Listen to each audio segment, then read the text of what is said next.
Krishna Hare Hare Hare Rama Hare Rama Rama Rama Hare Hare Hare Krishna Hare Krishna Krishna Krishna Hare Hare Hare Rama Hare Rama Rama Rama Hare Hare Hare Krishna Krishna Krishna Hare Hare Hare Rama Hare Rama Rama Rama Hare Hare Hare Krishna Krishna Krishna Hare Hare Hare Rama Rama Rama Hare Hare Hare Krishna Krishna Krishna Hare Hare Hare Rama Rama Rama Hare Hare Hare Krishna Krishna Krishna Hare Hare Hare Rama Rama Rama Hare Hare Hare Krishna Krishna Krishna Hare Hare Hare Rama Rama Rama Hare Hare Hare Krishna Krishna Krishna Hare Hare Hare Rama Rama Rama Hare Hare Jai Jagannath Jai Baladev Jai Subhadra Mari Sudarshana Jai Jagannath Jai Baladev Jai Subhadra Mari Sudarshana Jai Radha Madhava Radha Madhava Radha Madhava Sri Radhe Jai Radha Gopinath Radha Gopinath Radha Gopinath Sri Radhe Radha Krishna Chandra Radha Krishna Chandra Radha Krishna Chandra Sri Radhe Jai Radha Krishna Chandra Radha Krishna Chandra Radha Krishna Chandra Sri Radhe Jaya Gauranitai Gauranitai Gauranitai Gauranitai Jaya Jaya Prabhupada Prabhupada Prabhupada Jaya Jaya Prabhupada Jaya Jaya Prabhupada Prabhupada Prabhupada Jaya Jaya Prabhupada Srila Prabhupada की जय गौर निताय की जय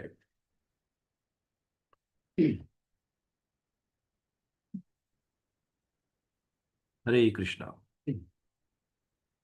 So today we'll be discussing the 35 and 36 shloka of 28th chapter of 4th canto, Srimad Bhagavatam. Welcome to this Zoom platform of ISKCON Seshadripuram. Although not many devotees, probably maybe some reason, but we'll wait for some devotees. But anyway, we'll continue in the interest of time. Hare Krishna. So we'll start the shloka. I'm just projecting the shloka shortly, and then we'll have pranam mantras. Om Namo Bhagavate Vasudevaya Narayanam Namaskritam Naram Chaiva Narottamam Devim Saraswatim Vyasam Tado Jayamudirayan Nashtraprashu Abhadreshu Nityam Bhagavata Sevaya Bhagavati Uttama Shloke Bhaktir Bhavati Naistiki Om Ajnanatimirandasya Jnananjana चक्षुरुन्मिलितमेन तस्मै श्रीगुरुवे नमः श्रीचैतन्यमनोभीष्टं स्थापितमेन भूतले स्वयं रूपकदाम्यं ददाति सुपदान्तिकम् वन्देऽहं श्रीगुरुं श्रीयुतपदकमलं श्रीगुरुं वैष्णवांश्च श्रीरूपं साग्रजातं सहगण रघुनाथान्वितं तत्सजीवम् साद्वैतं सार्वधूतं परिजनसहितं कृष्णचैतन्यदेवं श्रीराधा कृष्णपदान् सहगण ललिता श्रीविशाखावितंश्च हे कृष्ण करुणा सिन्धु दीनबन्धु जगत्पते गोपेश गोपिका कान्त राधाकान्त नमस्तुते तप्त कांचन गौरांगी राधे वृंदावनेश्वरी वृषभानुसुते देवी प्रणमामि हरिप्रिये वाञ्छाकल्पतरुभ्यश्च कृपा सिन्धुभ्य एव च पतितानां पावनेभ्यो वैष्णवेभ्यो नमो नमः जय श्री कृष्ण चैतन्य प्रभु नित्यानंद श्री अद्वैत गदाधर श्रीवासरि गौरभक्तवृंद हरे कृष्ण कृष्ण कृष्ण हरे राम राम राम हरे हरे कृष्ण कृष्ण कृष्ण हरे राम राम हरे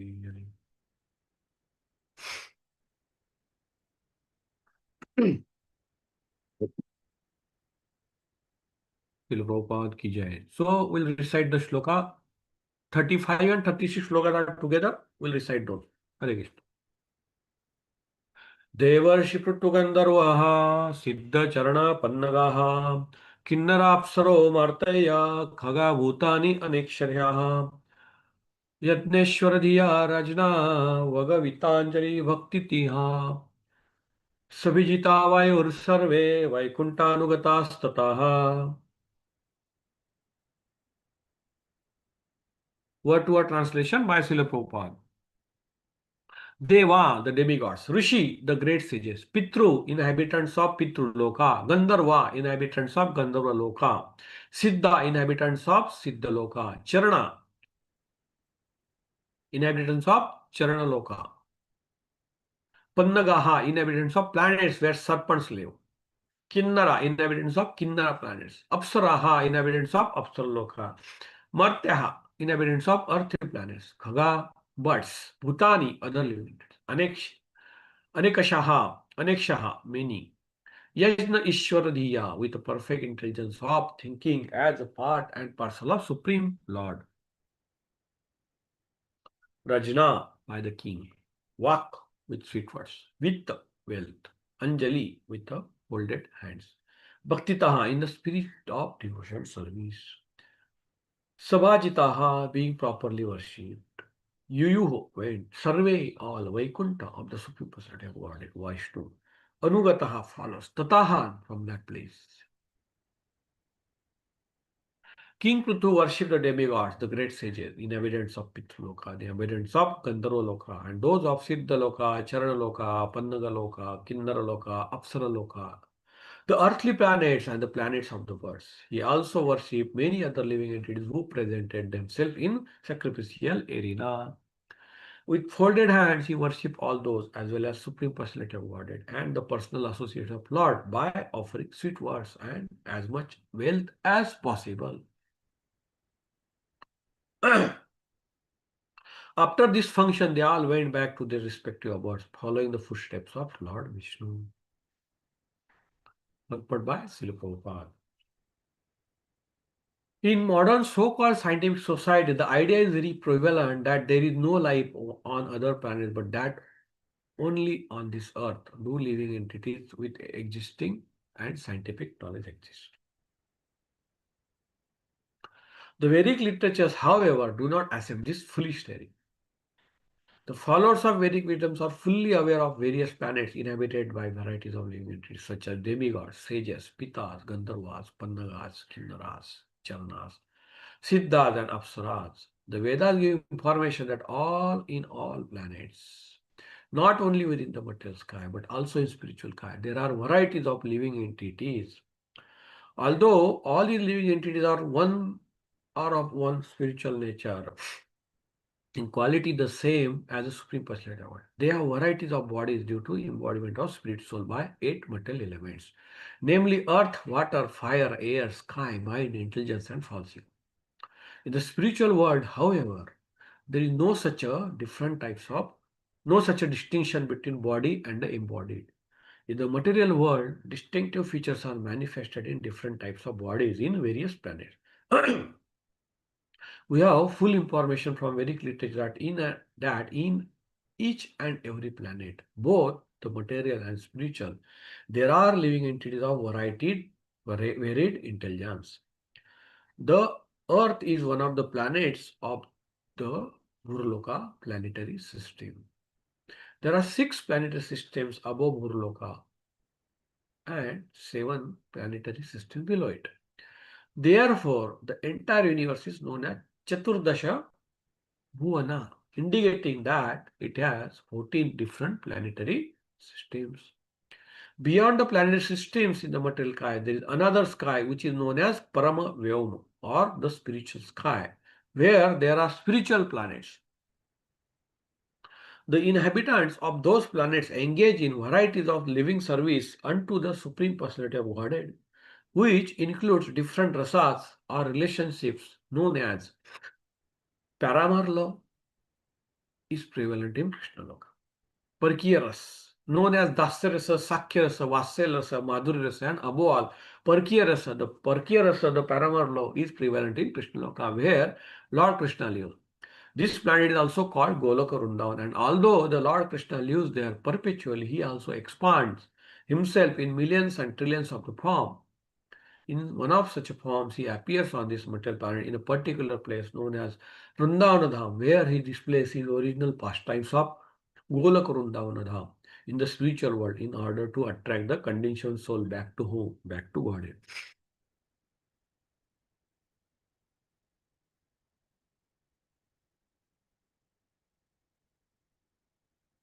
Okay, Hare Krishna. नमो विष्णुपदाय कृष्णप्रस्थाय भूतले श्रीमते जय पताका स्वामिनिति नामिने नमो आचार्यपदाय निताय कृपापदायिने गौरकथारमणाय नगरग्रामतारिणे नमो विष्णुपदाय कृष्णप्रस्थाय भूतले श्रीमते भक्तिवेदान्त स्वामिनिति नामिने नमस्ते सरस्वती देवे गौरवाणी प्रचारिणे निर्विशेष शून्यवादी पाश्चात्य देशतारिणे जय श्री कृष्ण चैतन्य प्रभु नित्यानंद श्री अद्वैत गदाधर शिवासरि गौर भक्तवृंद हरे कृष्णा कृष्णा कृष्णा हरे हरे हरे राम राम राम हरे हरे। श्रील प्रभुपाद की जय, गौर निताय की जय।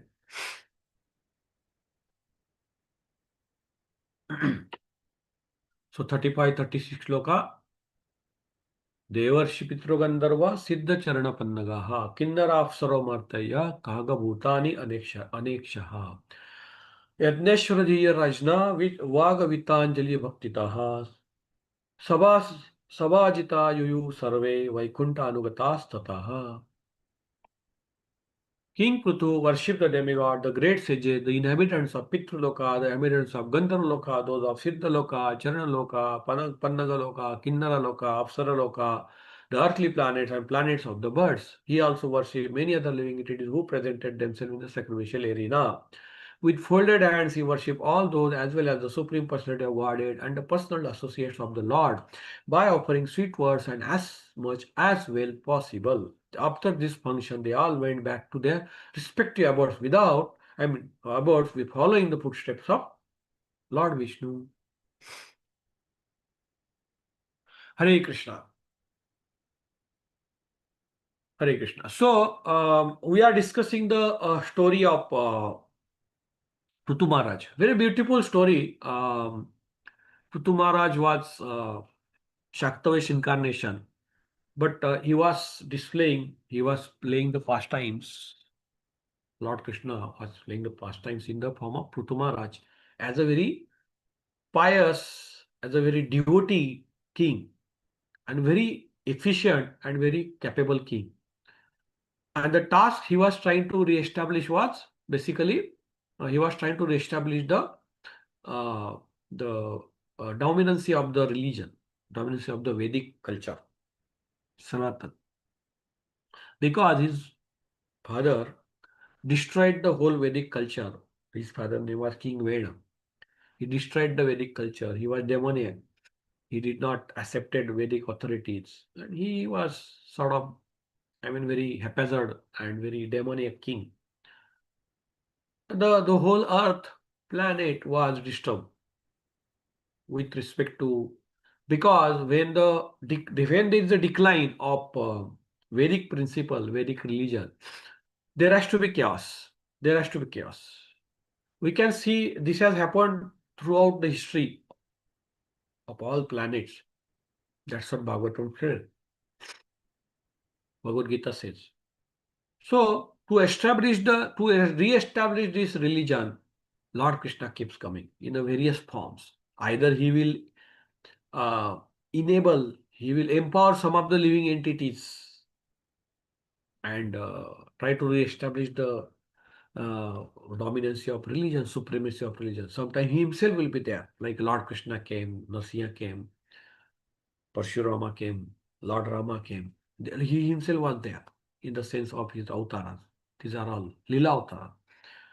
Then there are various avatars, categories of avatars. We have seen that in other chapter. Sometimes a Shaktash avatar. Sometimes devotees comes. He is always there in the present on any planet in the form of scriptures. Whatever it may be, Lord is always present with us in any particular form. So in this case also, King Prithu was there and he was trying to re-establish religion. Yada yada dharmasya glanirvati bharata abhitanam adharmasya tadatmanam sujana paritranaya sadhuna vinashaya duskritam dharma samsthapanarthaya sambhavami yuge yuge dharma samsthapanaya dharma samsthapanarthaya means to establish the supremacy or to put a foundation of religion. Lord Krishna is coming. So, in this case, he was trying to re-establish the religion because it was destroyed. Because religion was destroyed, there was scarcity of natural resources, food, grains, and all the natural resources which we get from the nature, Mother Earth, which we get. They were in shortage. And of course, you can imagine whenever there is a shortage of these natural ingredients, what will be the uh, chaos? Human civilization cannot sustain or they will suffer. And that's what is happening. But when King Prutu took over, he re-established, he chastised the Mother Earth because she was not giving those resources, because she was afraid. Because there are demons she has seen, and she said, oh, if I give you resources, and then if you don't follow the Vedic principle, again it's a problem. But Lord King Prutu assured her, no, I will be establishing the religious principle. Please, you provide all those, supply all those ingredients. And she started supplying. They were again flourishing. And the whole society was slowly becoming happy. Now, this is the context till now. Then King Prutu happily did the horse sacrifice yagya, Ashwamedha yagya. Obviously, he was becoming very powerful. He was becoming the competitor to the Indra. And Indra got scared. That's also we discussed. And he wanted to somehow disturb or stop this yagya, which was again not possible. And King Prutu did the 100th yagya. Uh, because there was a enmity from the Indra's side, but King Prutu did not have any enmity towards him.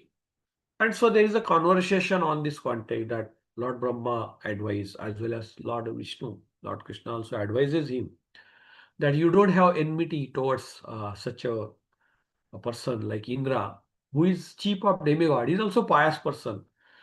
But they were advising, and King Prutu was magnanimous enough to accept that advice, and he was actually by nature like that, that he did not have any enmity, although King Indra tried to disturb the Yajna, which, see, we feel so much disturbed if somebody disturbs us in our creation. Suppose we are doing some creative thing and somebody comes and disturbs it. Then what we'll feel? We'll feel enmity towards it. Oh, why is disturbing me? I'm doing such a creative thing. I'm doing good for human society. I'm doing something good, and this person is coming and disturbing. So we feel disturbed. But King Prutu, that's the whole ideal character. That's the whole characteristics of the pious king, devotee, that he did not get disturbed and he was not having any enmity towards this person, Indra. So there is a conversation between Lord and King Prutu, Brahma and King Prutu in various occasions on this, that King Prutu said, okay, I'm not going to really fight with Indra. And they also said, you don't fight, because that set the wrong precedence. You should not fight for such a small things. You just focus on doing your duties as a king, as an ideal king. Re-establish yourself as an ideal king, as a devotee king, and let people know that this is the way a king should be there. And that's what he exactly did.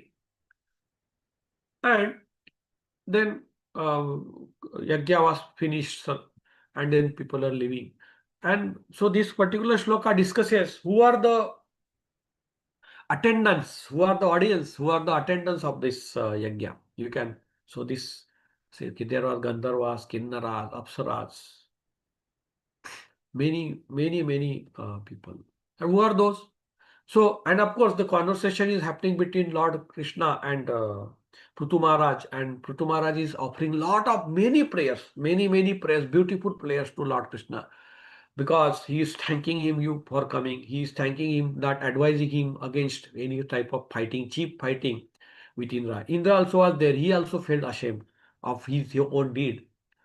And he was saying, Lord Krishna, that I don't want your any material position, because Lord Krishna is very happy by the behavior of the king. And he wanted to ask, he wanted to give anything, whatever King Prutu asked for.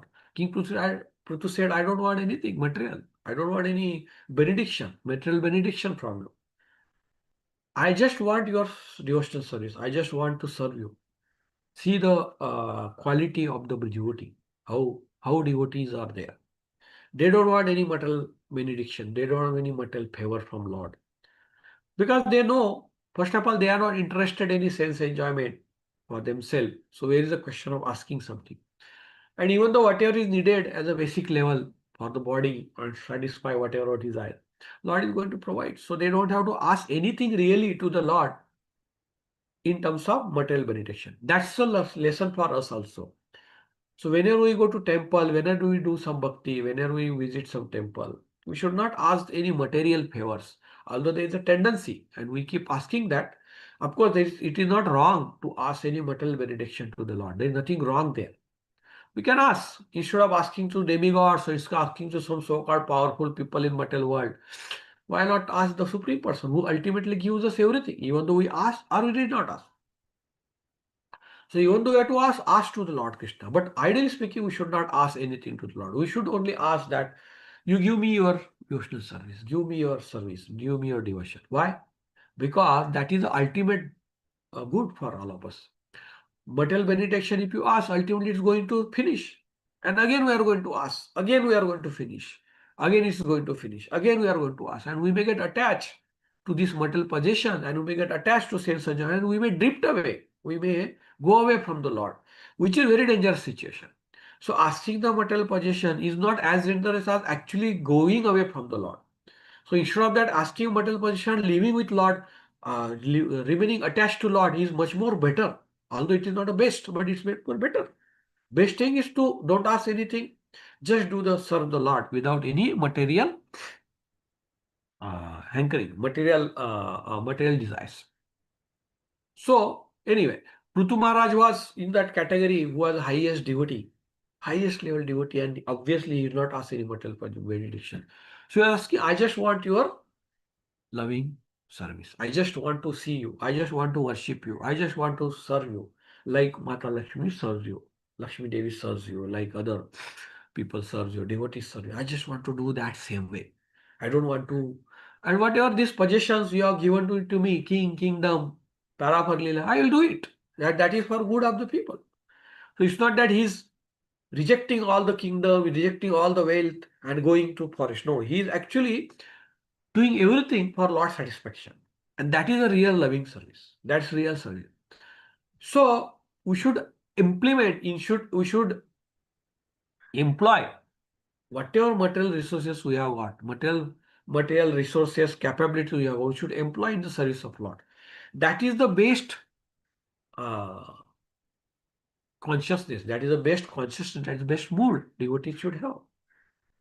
Devotee doesn't reject or ignore whatever is given to him by Lord, even though it is material. If Lord has given you so much wealth, Lord has given you position, Lord has given you power, Lord has given you some art, Lord has given you some special capabilities.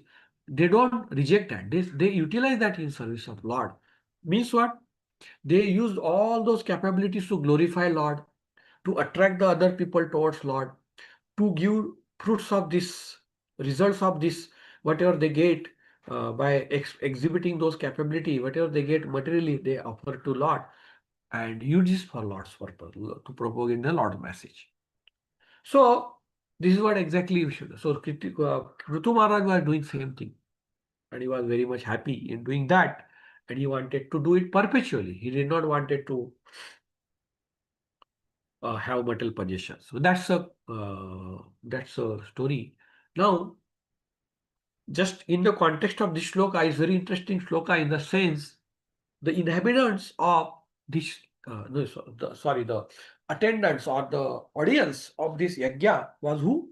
Lord Krishna himself, Lord Brahma himself, many devatas, demigods from the very different planets, and there are many inhabitants of different planets. That's written.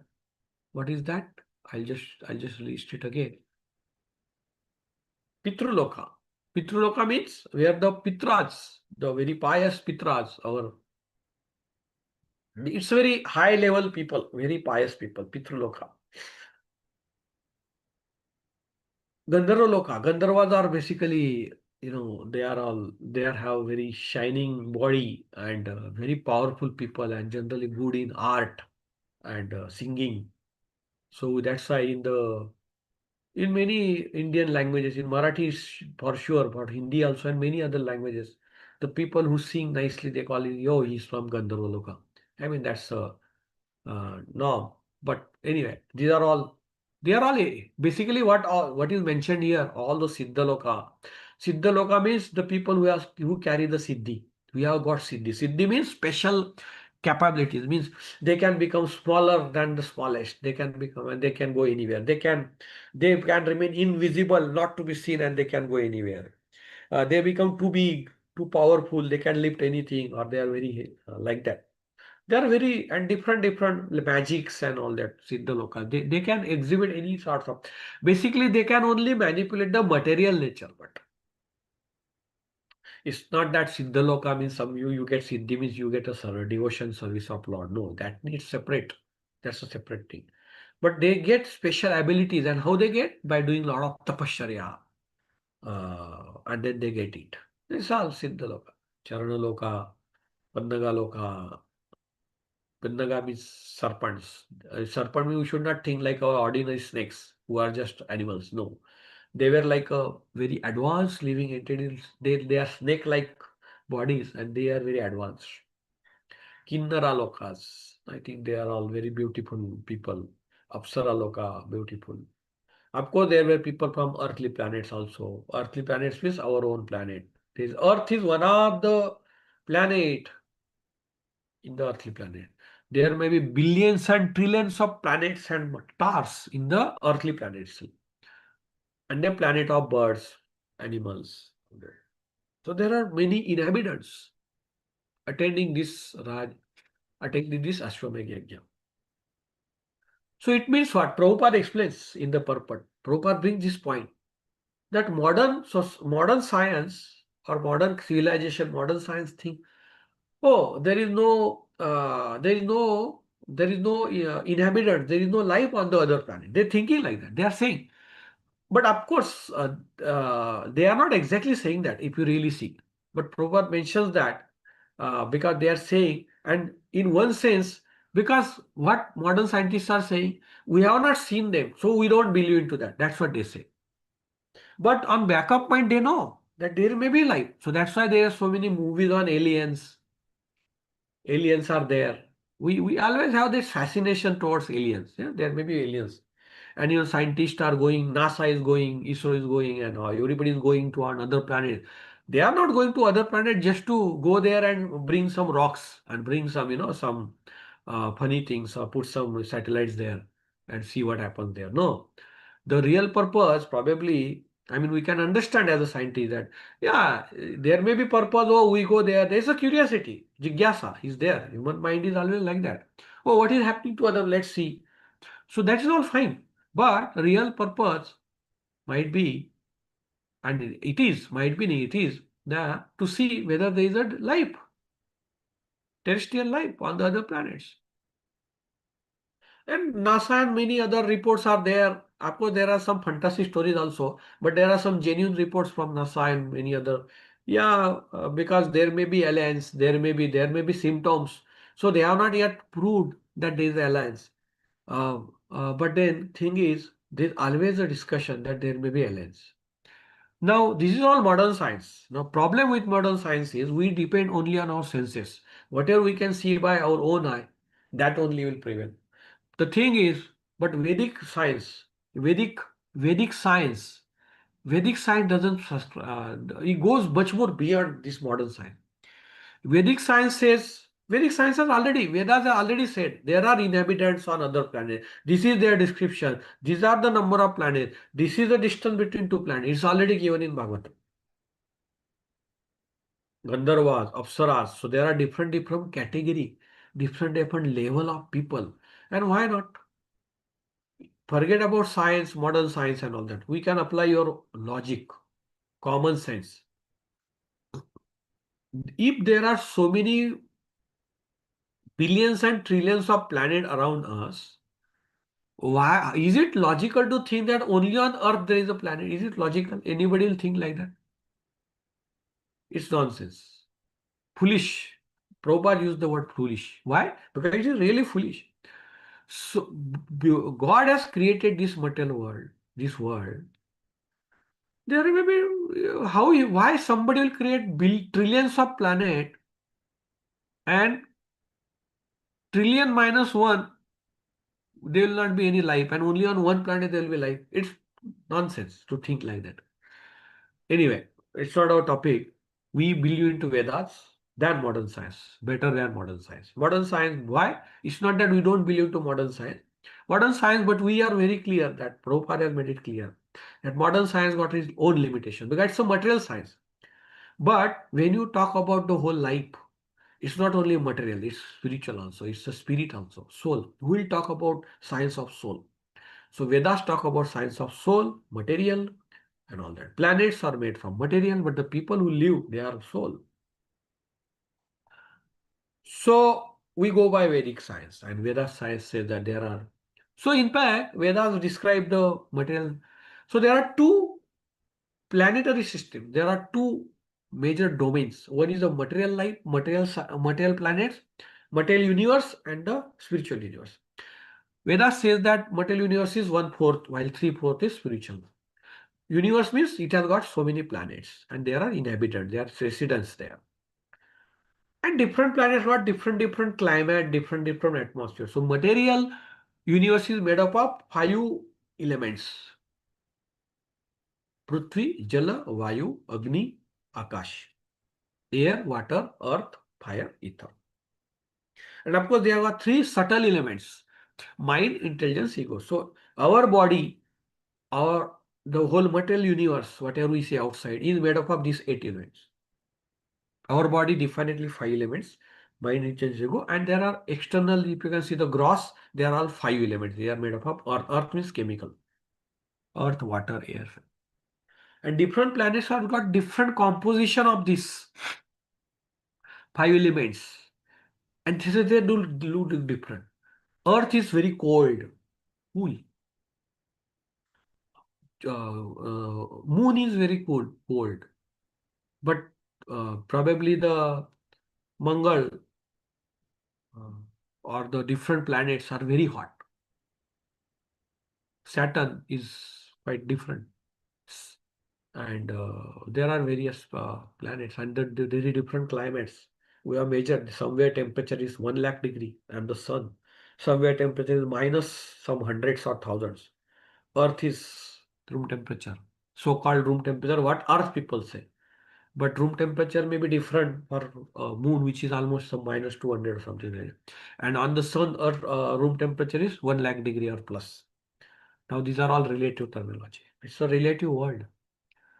Nevertheless, so there are, we can see the gross elements. So material world is made up of these 5 plus 3 subtle, but they are material only.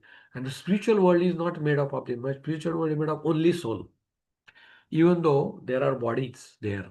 So body is made up of material elements on the earthly planets or in heavenly planets or in hellish planets in the material world. There are 14 planetary systems. Seven are Six are earthly, heavenly planets. Bhulokam is our earthly planet.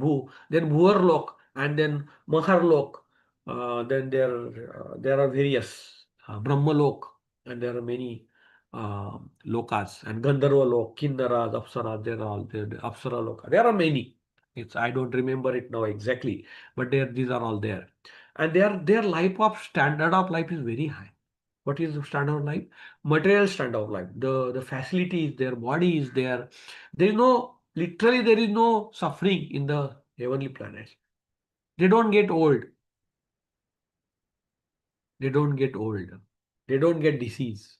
But they have what problem? We get old, we get disease, we get birth, and we get death.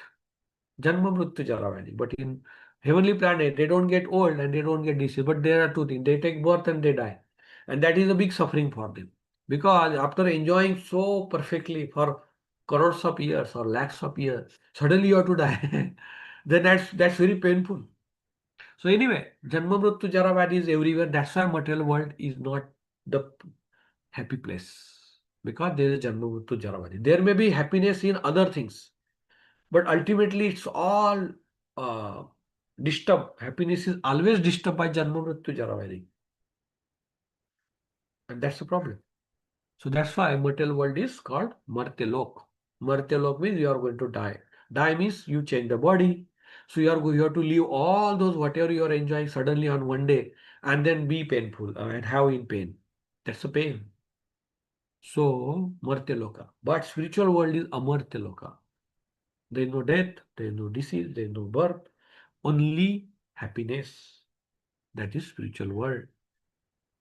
And it is characterized by only soul. And what is the characteristic of soul? Characteristic spirit soul is basically it's always blissful, always knowledgeable, and it's always happy, eternal. Okay. So that is the characteristic of spiritual world. And there are people, living entities, of course, and Lord is himself is there. And they interact with Lord. They have a relationship with Lord. Whatever we see in material world, in earthly planets or material world, everything is in original and pure form in the spiritual world. But that is so pure and that is so unadulterated because it's on soul platform. People are at the soul platform. Satchidanand, Satchidanand Swarup. And there is no disturbance there. These are 3-4 planets and much more beyond inaccessible to us. The people who are in material world like us, they don't have access to the spiritual world. The only way to access is through the spiritual methods. Spiritual method, yogas, bhakti yoga, jnana yoga, karma yoga. Especially bhakti yoga, because when you connect with Lord, and so the material possessions, material desires will come down. You will be attached to Lord, and our main problem of being in material world is due to our attachment to the sense enjoyment. So that once that goes away, you will not take those bodies again. 84 lakh species are there. So material world is constituted by 84 lakh species of various living entities. So they are like a machines. Human is a one species. So 84 lakh species are there. And 84 lakh species, out of there are some 700 main categories like birds, reptiles, animals, and microbes, humans, and superhumans, devatas, like that. So in human being also there are 4 lakh plus some different characteristic, and they reside on different planets. So earthly planet might have some lakhs of human species. So there are maybe some lakhs or maybe some thousands of species, and each species, because if you see African human body is different, Indian is different, Indian also, North Indian is different, South Indian body is different, West Indian body is different, Britishers body is different. There are some different characteristics of bodies, and there are also some changes like animals, tigers, lion, cats, dogs, microbes, these bacteria, viruses, birds, different type of birds. This is on Earth. Other planets there may be different type, but the whole matter is for us. Although there are so many varieties, but it's all one. So body, material body, doesn't matter which material body. The driver is there. That soul is there inside the body. He's trying to enjoy that particular body based on his past fantasies. He gets that body, and he continue enjoy for some time. Again, his death comes, and he is taking another body based on whatever he has accumulated in terms of desires in the earlier bodies. And it's continuous. And it continuously rotating into this sort of 84 lakh species. This is exactly the material world. Even though it is heavenly planets, hellish planets, there are hellish planets. How we discuss heavenly planets, earthly planets are what we live in. Whatever we can see by naked eye, if you see our the दूरबीन बोलते हैं ना उसको, big so lens, and if you see the very powerful, there are lens also, they can see all those with the powerful lens, many planets and stars rotating. They can see the sun also, they can see the all different planets also by the powerful lens, and they can see there are, and they have come, I mean, scientists are doing this, space scientists are doing it. There are hundreds of, there are billions of galaxies, and each galaxy has got billions and trillions of stars. That's, they already seen that. This may be just earthly planets. We don't know what is going to happen with heavenly planets, how many they are, or how far they are. Will we be reaching there by our conventional method of like satellite and all that? Will not be reached. We at the most we are able to reach on the all this. At the most we are able to reach on the moon or Mangal, but we are not able to reach beyond that. They may reach, but it doesn't matter because it's so vast. We are so limited by our brain. But Prabhupada has said that. Prabhupada has explained there are ways to go to other planets. Easy journey to other planets. You refer this book. The method is spiritual method. Chanting, doing the yoga, connecting with Lord. And there are various tapasyas that they do. But for devotees like us, just simple. Just doing the devotional service very sincerely, we can go to other planets. In next life, of course. And that's what our target is. We want to go to Vaikuntha planets or spiritual planets. We don't want to stick into material planets where things are same ultimately. So in material life, material planets, there is a variety, but actually it's practically no variety. We may see the variety. Oh, there are so many colors, so many good music, so many planets. We are variety. Yes, there is variety, and we enjoy this variety. Variety is the mother of enjoyment. So we enjoy this variety. We see, but we should know that this is very practically zero variety or very less variety. Real variety is in spiritual life, spiritual world, and we should try to go there. We should try to achieve, get there. Why? Because that is our natural, original position. Of course, we don't say that, oh, just because there is a variety, I'll go there and enjoy. That's not the attitude of devotee. Attitude of devotee is just serve the Lord. Once you serve the Lord, that is enough for, that's a real enjoyment. Whatever comes externally, it's there anyway. So there are varieties. There are innumerable, uncountable varieties in spiritual life. Rasas are there. Dasya rasa, Sakhya rasa, means they are all relation, mellows. Like we enjoy the Dasya, means we enjoy serving somebody in the material world. We enjoy parental love. That is, we serve our children and we feel that rasa, mellow. We have friendship with somebody, so we feel, oh, that's a Sakya ras. Oh, we enjoy the friendship. That's a ras, that's a mellow. There are many mellows, but five male, but there are many other mellows. Spiritual world, these are all unlimited, and that's the real happiness. Because why we are happy? Because we get some mellow in this material world also. But why we are actually unhappy? Because this is very limited and we don't get it to the extent. While our original nature is unlimited. So unlimited, we have got unlimited nature, unlimited requirement, unlimited nature. We are infinite. In the infinite in the sense compared to the material body. Of course, God is infinite. We are finite.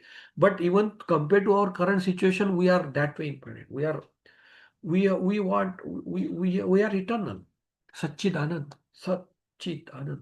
Our original nature is infinite happiness. But we want that, but we don't get in material life because we are constrained by the finite material body, finite material body, constrained by the body. Whatever body allow, that much only will get. But our soul is unlimited happiness. How we will get? By going to spiritual world, by serving the Lord. And this is not, of course, I'm not saying that. This all Shastra says, and Prabhupada has made it clear everywhere that we should go to spiritual planets by doing so. Vaikuntha planets, Golok Vrindavan. These are the planets where Lord Krishna actually resides there. And we are face to face there. While in material planet also Lord Krishna is there in the form of his avatars. But that's the indirect way. Indirect way in the sense we may not know he's there, or we may know only as a history reference. We may not have that direct association. But of course, Lord is there with us right now also in the form of Paramatma. So that way we cannot say Lord is not there. Everywhere Lord is there. Lord is there now also in material body also Lord here. We can access to Lord now itself by chanting. The moment you start chanting and doing devotional service, you are in association with Lord. That is the faith we should have. And once we realize this, once we get a taste, we can see the presence of Lord. That's all chanting is. Because there is no difference between Nama and Nami. Means there is no difference between the name and the whose name you are taking. In that is Lord Krishna. Krishna and Krishna's name is same. So when you check Hare Krishna, means Krishna is here. And that is the only thing in material world which is same with respect to his name and the entity, that is Nam. Otherwise, there is a difference between person and his name. Just because you calling me, I will not be there. Suppose you take my name somewhere, Hitesh. So it's not that I'll be available there. I am somewhere else. You are somewhere else. Name is there. But Lord Krishna, you call Lord Krishna is there. So that's the difference. Anyway, the point here is Prabhupada explains very beautifully that there are different planetary systems. These are all material planets, spiritual planets. The characteristics are different. Modern science, he brings that point that modern science should not think that there is no life on other planet. They should go by the authorities of Veda. Just follow the Veda. You will get more knowledge than trying to find out by ourselves. Because after spending billions, trillions of money, rupees or dollars, we are going to sun or rather moon and practically finding out nothing there with respect to life.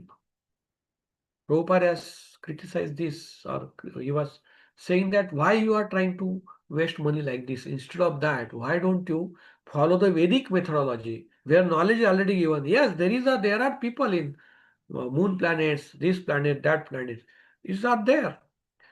But you adopt a different methodology, different scientific methodology instead of this gross science. Maybe modern science may be able to find extraterrestrial life. Yes, they may find aliens. Yes, but ultimately it is very inefficient and very highly cumbersome. Why don't you follow the Vedic method and try to achieve that and get that knowledge and directly and get benefited? Very bold statements, very bold philosophy Prabhupada gave. Of course, that was in line with Shastra. It's not that Prabhupada gave his own philosophy as per the Shastra and very boldly put it, which we should have full faith. And actually, things are going to be that way. Why there is a big race to go to other planets? That's what we discussed in the start of lecture. Because everybody feels that there may be somebody on other planet. They'll be able to collaborate with them, and they may get better age by collaborating these higher level people, and they may get benefited, have age over the other colleagues on the earth. That's why everybody is going there. But so they know there is something. So why don't you adopt the better methods? Anyway, this very big topic, debatable topic, controversial topic. But for us, there is no controversy. We believe in modern science, but we know limitations of modern science. That's very clear. we know limitations of modern science. We know limitations of our own living entity, our own intelligence. But we know that Vedas, which is given by the perfect person, Lord Krishna, there is no limitation. He is perfect. And we know that there is no limitations to Veda, and that's perfect knowledge. We go by that. Although apparently sometimes it may be blind faith. It's not blind faith, it's a common sense. And we keep strengthening that faith as we keep reading Bhagavatam by the mercy of Lord. And we uh, our faith increases. And we may not be there on this earthly planet after some years, but if you see, this thing may be getting proven by science. And now also science, whatever they are trying to prove, is already written in Veda. Many places it's happening like this. It is always happening. But some people accept it, some people don't accept it, some people are confused. Anyway, we go by the Shabda Praman. Vedas has to be accepted by the authoritative way, Shabda Praman, and we go by that. That's our methodology. Of course, we use other methods also, Anuman, logic, but they are all complementary and supplementary. But our main methodology of gaining knowledge is Shabda Praman. So we'll stop here. Very nice article. So Shloka, and this Shloka said that there are many other planets, people present there. So they used to visit each other planet those days, and it was so easy because they were knowing how to do that scientifically in an efficient way. Because it's all about manipulation of the material element, earth, air, water. So they know how to manipulate those very effectively and get a result. We are also trying to manipulate. It's very gross. We are also trying to manipulate. When you go to moon, you are trying to manipulate the fire. You are trying to manipulate chemical. You are trying to manipulate air. You are trying to manipulate space. Some manipulation is happening, but that's very gross. That's very primitive. That's why the effects are very lengthy. I mean, very inefficient, or it's very cumbersome. It's time consuming. But they were knowing how to do it precisely, and they'll just walk in the air because they know how to become weightless. It's all about manipulating the gravity. We know that. So, Prabhupada mentions that everywhere, and we should go by what Prabhupada says. And that's so they were there, they used to visit. And this shloka, then further shloka say that they just, Lord Vishnu blessed Muthu Maharaj, and it was the successful. And then Muthu Maharaj story continues further. So that's all about for today. Devotees, thanks for joining. And any question, comments, please discuss that now. And then we'll close. Hare Krishna. Dhanyavad. Srila Prabhupada ki jai. Hare Krishna Prabhu, Dandar Pranam Prabhuji. Dhanyavad. Yes, Prabhuji. Prabhuji, please help me understand this. Like, normally we say we should not worship demigods. We should worship the Krishna straight away, and we should respect demigods. And here, Prithu worship the demigod, great sages, and all the living beings and other things. So, what exactly is, what should we know from this, Prabhuji? Like, because as it is said that we normally we say that we should not worship any demigods. Just worshiping Krishna is more than enough. Worshiping Krishna, we are worshiping everyone. Since here also the personality of God was there, so here he is worshiping the personality of God also, but he was parallelly worshipping the demigods and other things. So how should we Yeah, understand Prabhuji, this? Hare Krishna. Yes, Prabhu. So, Yeah. first of all, sorry. Sorry. So, Prabhuji, it's like this. Yes, we should worship only Supreme Personality. That is true. That is one very, and we should not worship the other demigod in the sense you can worship other demigods also, but not as a supreme. It is just to give them respect. So even devotees worship. When you say worship, not like proper worship. No, we don't do that. But we can't go to temple and take a darshan and treat him as a demigod. Because we worship that way the common people also, human also. Is it not? Oh, he's such a nice personality. We'll give him some present. Oh, you are come to our function. And so we do that. That's also one type of worship. It's like offering respect.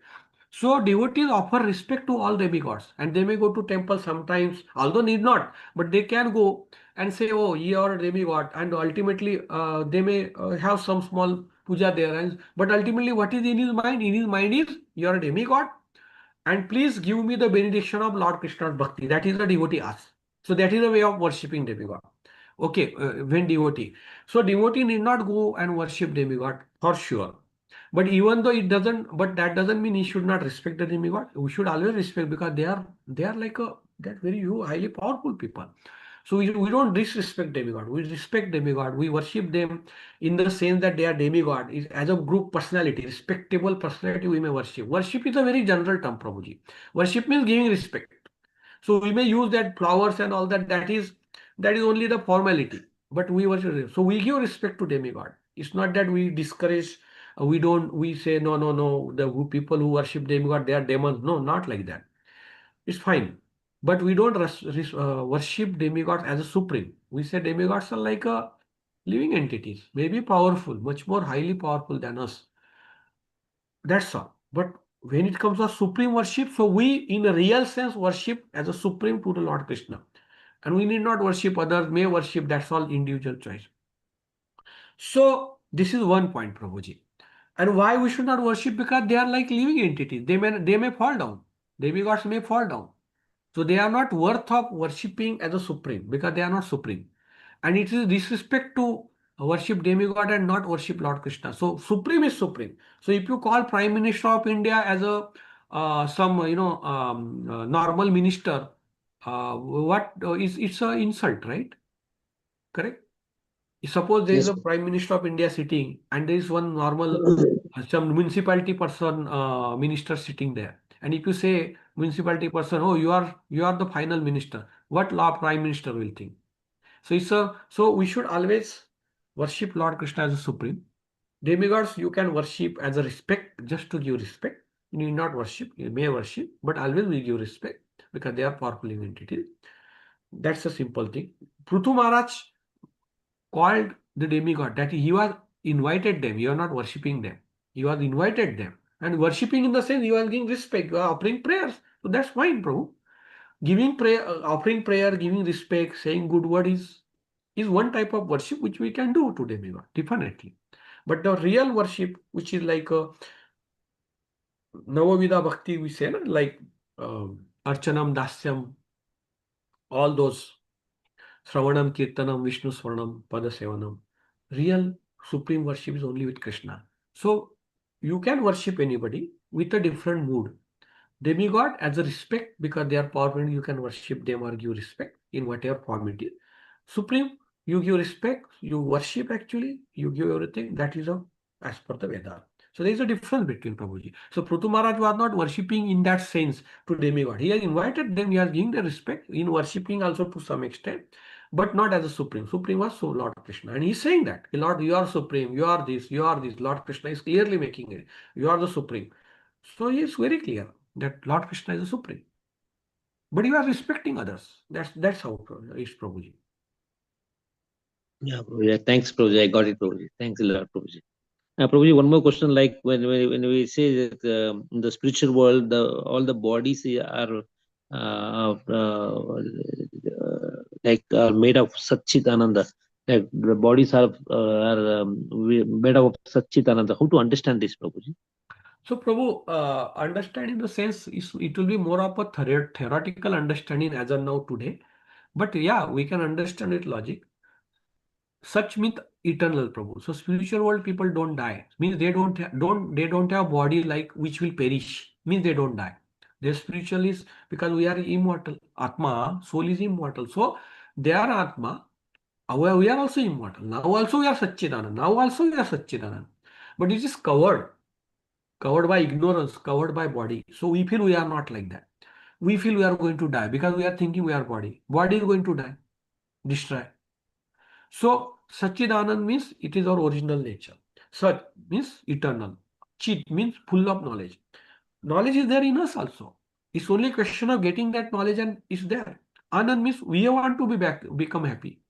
We are happy. Sometimes we feel happy, sometimes we feel unhappy. But again, due to body. But that tendency is there. So we can already it's there. We are experiencing this on day-to-day life. We don't want to die. We want to be happy. We want to be knowledgeable. That tendency is there. That symptoms are there. But that is getting restricted. So once that restriction is removed in the form of body, we are going to manifest original nature. So that is Satchidanand. So it's very easy to understand. Once you remove the constraint given by body, the constraint will, once you get removed, it will unlimited Satchidanand. So it's very easy to understand that, theoretically at least, that it is going to be there in spiritual world. So simple, Prabhu. This is the way we can understand. Once you go to our soul level, Yes, yes. once you understand we are soul, and once you remove the misunderstanding that we are body, you are going to exhibit the characteristics of soul. That's all, simple. It's like there is a color, red color. Yes, Prabhu. If red color is put into, some dabba, external dabba may be white. So we may say, oh, is red color is white, or yeah, we may say it's white. But the moment dabba is removed, the original red color comes. Like that, same thing going to happen with us if you follow the devotional service, Prabhu. Thank you, Prabhuji. That's what I was presuming, that as we have human body, metal body like human, so in the spiritual world also they will be having the human body with No, there are bodies. uh, In spiritual world, there are bodies, but they are made up of soul. So there are, soul. the whole Okay, okay. principle is soul. The body and Okay. soul is the same thing. It's the same Same. thing. That is Okay, soul. okay, okay. Okay, okay, okay. Yes, Prabhu. Okay. Thank you, Prabhuji. I got it, Prabhuji. Hare Krishna, Prabhu. Hare Danda Krishna. Pranam. So we'll Jai Guru. close, Prabhuji. It's already 9:05. Thanks for Mm. joining, from taking your precious time in the morning. Keep coming on the every Thursday Srimad Bhagavatam class, and keep enjoying the nectar of Srimad Bhagavatam. Hare Krishna. Srila Prabhupada ki jai. Grantara Srimad Bhagavatam ki jai. Srila Prabhupada ki jai. Hare Krishna. Thank you, Guruji. Thank